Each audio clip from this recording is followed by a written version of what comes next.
মশলা আছে, মশলা সহ এখানে আমার 1 ফিট আমার সিলিং। আমি যখন সিলিংটি প্লাস্টার করব, এখানে আপনি একটু জোরে করে এভাবে টান দিবেন।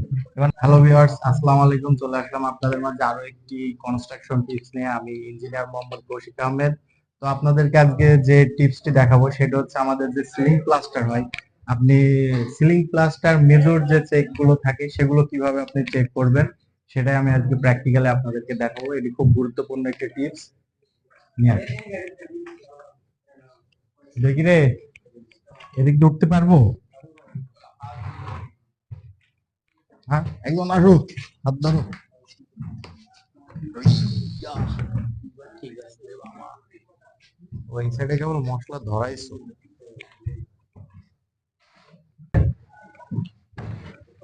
আপনারা যখন দেখছেন এটি কিন্তু আমার সিলিং। আমি যখন সিলিংটি প্লাস্টার করব, আর প্লাস্টারের সময় আমরা চতুর্দিকে একটা ওয়াটার লেভেল করি, বা হচ্ছে আপনার লেভেল টানি সুতা দিয়ে।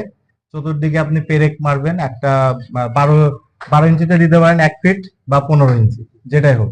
1 ফিট নিচে যখন আপনি একটা পেরেক মারবেন, এটা চতুর্দিকে দিতে হবে, এবং ওইটাই আপনি সুতা ধরবেন যে আপনার সিলিংটি কোথায় আপ এবং কোথায় ডাউন আছে। আমাকে ধরতে হবে সব দিকে ডাউন যেখানে।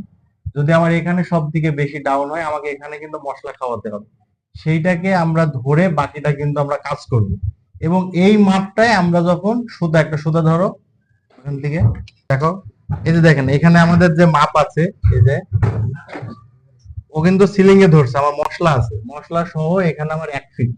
এই যে 1 ফিটে এটা যেহেতু বিম, এখানে আমরা হচ্ছে পেরেক বা আপনার স্টিল নেল যেটা, সেটা আমরা দিতে পারি না। এখানে আমরা একটা দাগ দিয়েছি 1 ফিটে। এখান থেকে আমরা সুতা ধরবো, ওই দিকেও থাকবে আমার 1 ফিট ডাউনে। আমার 1 ফিট ডাউনে সুতা থাকবে। এইখান থেকে আমরা একটি টেপ দিয়ে মাপ দিব যে আমার এই কোণা এবং অপর সাইডের যে কর্নার আছে ওই কর্নার মিলবে। তার সাথে আমাকে মিডিলেও মিলতে হবে। মানে আপনি এটা টেপ যেখানেই ধরবেন সেখানে মশলার সাথে আমার 12 ইঞ্চির ওটা মিলতে হবে। তাহলে আপনার এটা কি থাকবে, লেভেলে থাকবে মশলাটা। আর সিলিং প্লাস্টারের আগে অবশ্যই কিউরিং করতে হবে, ভালো করে পানি দিতে হবে, চিপিং করতে হবে, এবং সেখানে আমাদের গ্রাউডিংও দিতে হবে। তারপরে কিন্তু আপনারা সিলিং প্লাস্টার করবেন।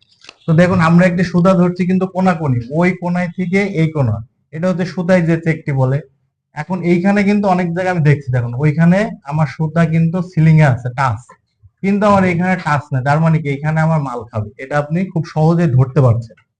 এই এই আরেকটা আছে, আপনি জোরে টানে ধরো, আমি একটা টান দিব, এবার নামাও। এবার কিন্তু খুব আরো সুন্দর বোঝা যাচ্ছে আমার এইখানে সুতার টাচ পড়ছে, কিন্তু এইখানে আমার সুতার টাচ খুব অল্প পড়ছে। তার মানে কি আমার এখানে মশলা এখনো খাবে। তাহলে তারা আবার সেই অনুযায়ী আমার এখানে মশলা খাওয়াবে, রাব করে হোক আর